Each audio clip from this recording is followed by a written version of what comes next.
Hey, what's up, everybody? This is JT. We are now in day 21, and I'm really excited about this day because I want to encourage you to keep supporting us. We're down to 21 days, man. And if you haven't given yet, please do. It will support, again, our youth. It will help those who are homeless, and it will help those with financial support when it comes to bills. I am really, really excited about that.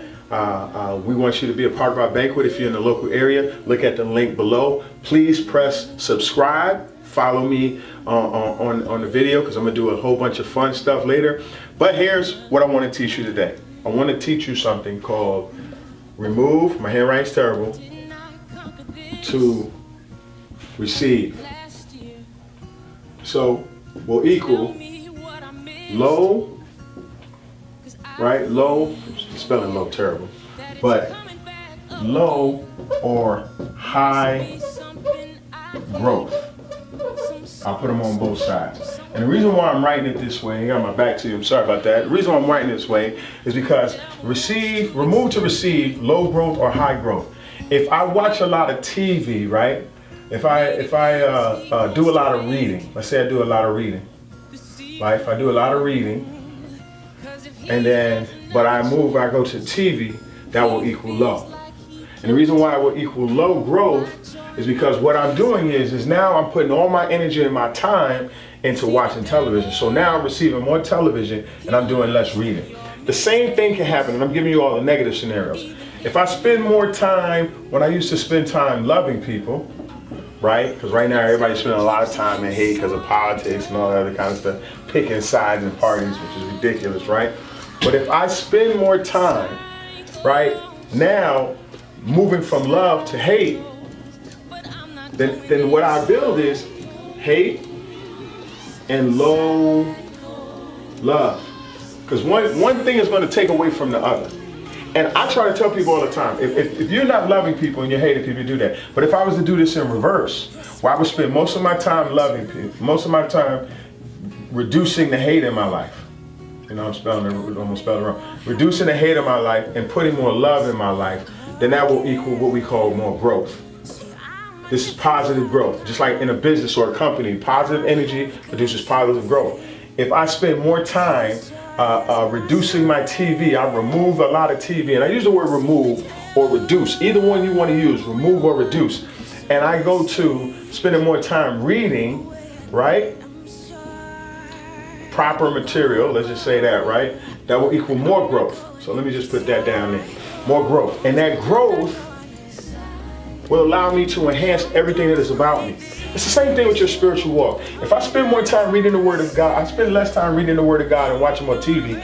But I spend less time, I reduce it, I remove it, and I spend more time reading the Word of God and growing, then there's more spiritual growth. I understand more who God is. I understand more what He wants to do in my life. A lot of times what people do is, even when they want to run a business or a company, because you can apply that to anything in your life, what you receive is what you'll produce. So if you remove reading and love, but you produce hate and television or whatever, then you're going to have low love, but high levels of hate, high level of mindless reading. They say when you watch TV, at some point, a lot of the stuff that you're watching is not really growing you. It's just dumbed down. It's like watching your favorite episode. It's like if you watch, and I'm not going to use any particular show because I don't want nobody in their feelings.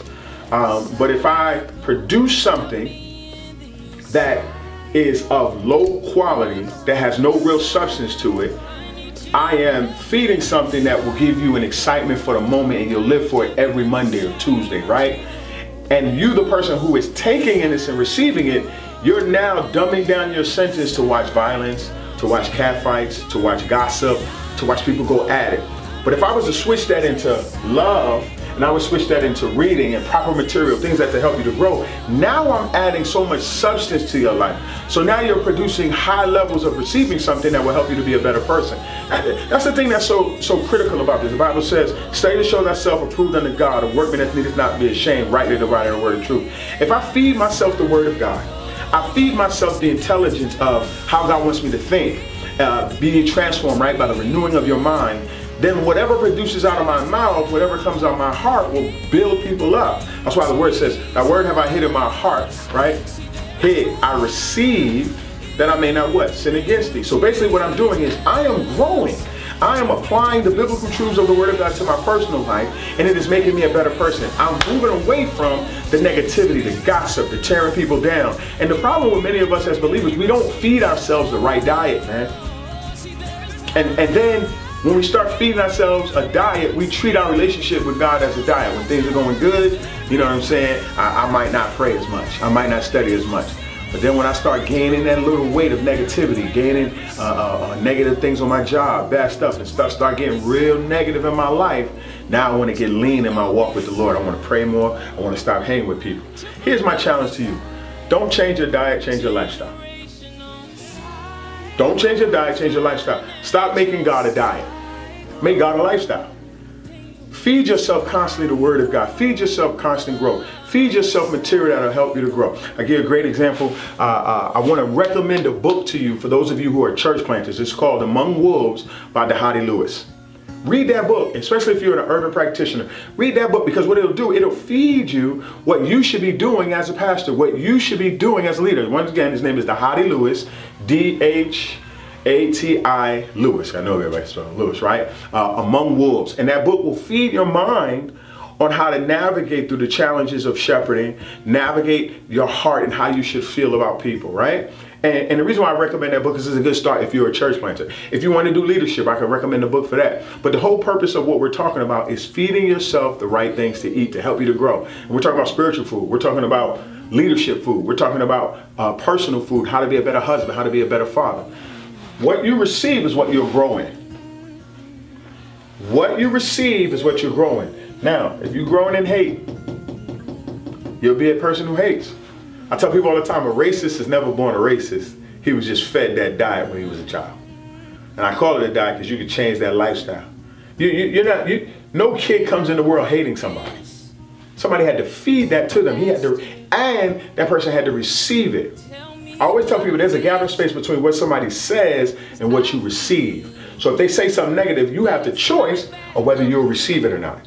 And so I want to challenge you in that, to make sure that you are practicing good habits, that you're feeding yourself, you're receiving great information, godly information, hopeful information, strengthening information, loving information, positive information that can challenge you to help you grow closer to you, in your relationship with God. Excuse me. And so I want to challenge you in that, to make sure you do that.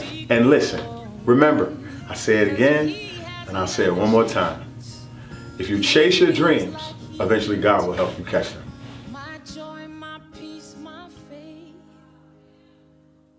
See, the devil, he learns from your mistakes, even if you don't.